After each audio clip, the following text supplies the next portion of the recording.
আসসালামু আলাইকুম। আমি অ্যাডভোকেট শফিকুল ইসলাম লিমন বলছিলাম। সবাইকে আমার ইউটিউব চ্যানেলের পক্ষ থেকে শুভেচ্ছা ও অভিনন্দন।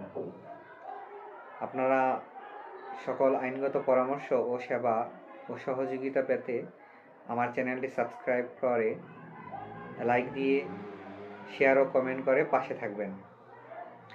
আজকে আমি আপনাদের সাথে আলোচনা করব